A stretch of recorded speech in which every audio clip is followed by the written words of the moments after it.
Hello, my name is Thomas Campbell. I'm the owner of Pitmaster Essentials. Welcome to my kitchen.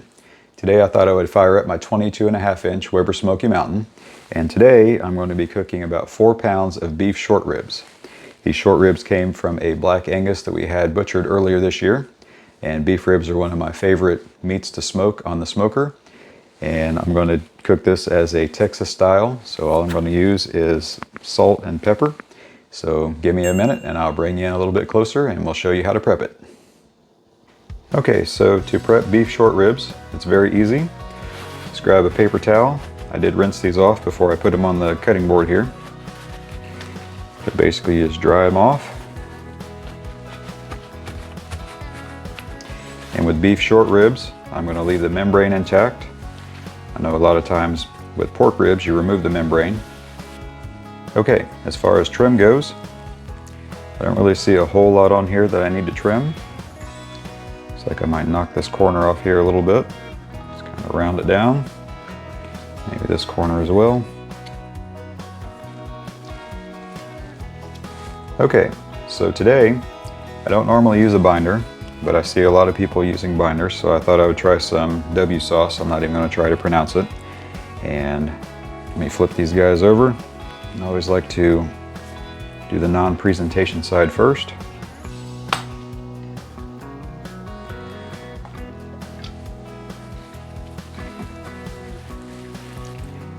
And when you go to season, I like to put my pepper on first, because the more pepper that you add, the more bark that you'll get. Okay, so you can see I went fairly liberal with the pepper.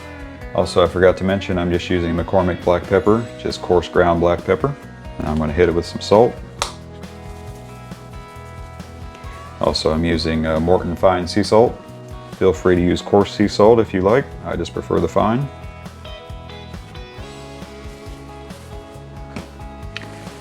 Got that side done, so we're going to flip it around to the other side.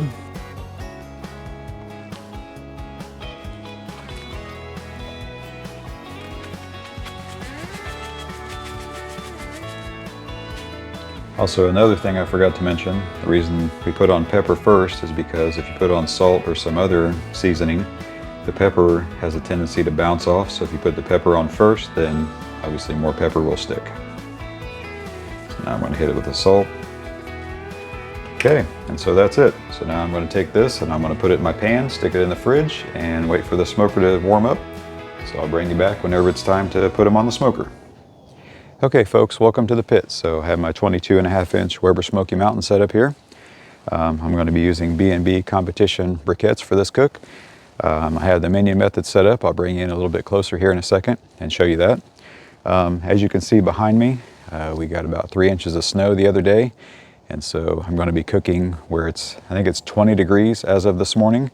I think the high is going to be about 25, so you'll get to see how to use the Weber Smokey Mountain whenever we're cooking in the winter. I've used it many times in the winter and it hasn't affected the cooks at all. You got to tweak the vents a little bit, maybe run it a little bit hotter, but for the most part it does a great job. So give me a few minutes and I'll bring you in a little bit closer and show you my setup. Okay, so here you can see my setup. I have my briquettes pushed to the side. I have an open spot in the middle for the hot coals that I'm going to put in here in just a few minutes. And I also have 3 chunks of hickory that I'm going to be using for this smoke. Okay folks, welcome back. So Weber Smokey Mountain's coming up to temp. Dome temp showing about 235, 240. Great temp over there showing about 255. The ribs have been resting, or I should say they've been dry brining for about an hour, and they look great. Can't wait to get these guys on there and start smoking them. I did close down my vents to about a pencil length, and so my temperatures have stabilized now. So now it's time to get them on the pit.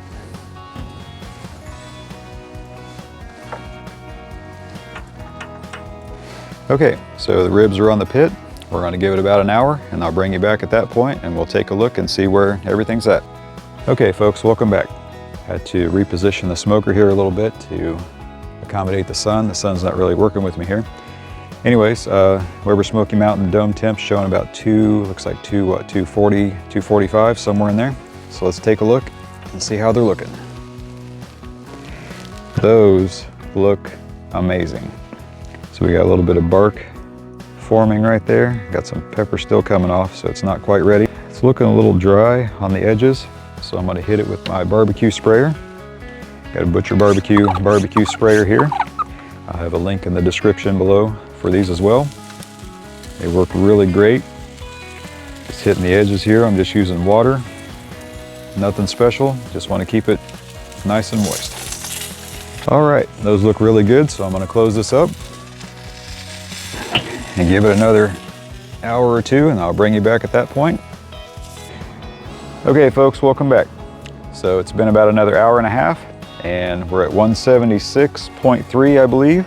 So I have my butcher paper laid out here, and what I like to do, this is just water by the way, I like to wet down my butcher paper. Helps with the wind. It also helps to preserve any bark that we have already formed on the ribs. And these ribs look amazing. Got some nice bark forming, very juicy. All right, so now let's wrap it.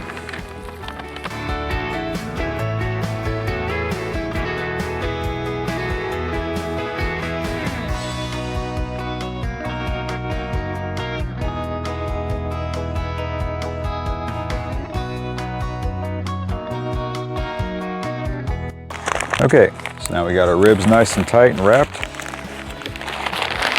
And if you notice, when I put those in there, I put the presentation side down first, so that way I flip it over, everything stays together, and now we're ready to go back on the pit. Okay, I just wanted to bring you back up here. So I got the beef short ribs back on the pit. Everything's coming back up to temp. I got the temp probe back in, showing 173.4, so we only lost a couple, 2 or 3 degrees. So we're gonna let it go for another, I don't know, hour and a half, and I'll bring you back at that point and we'll take a look at them then. All right, and welcome back. As you can see, it's getting dark on us, so I had to break out the floodlights, but we are back at the pit. The dome temp is showing 250, internal temp is showing 199.9, so we are going to probe them and see how they're doing.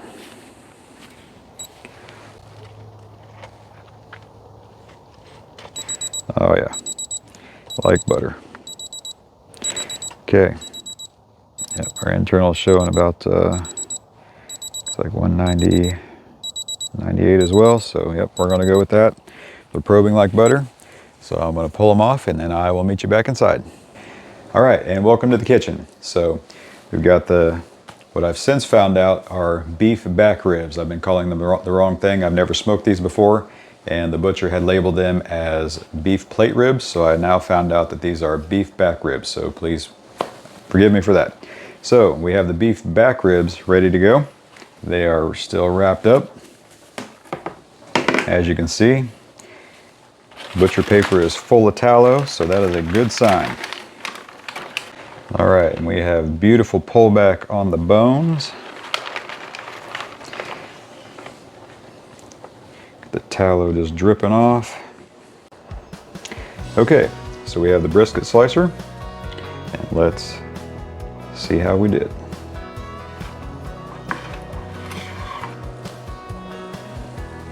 Oh yeah, look at the smoke on that. Beautiful.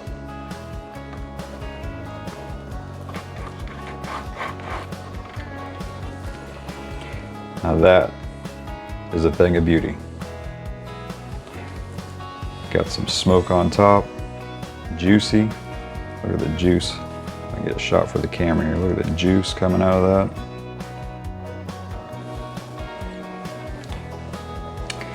Okay, now is the moment of truth. Let's see how we did.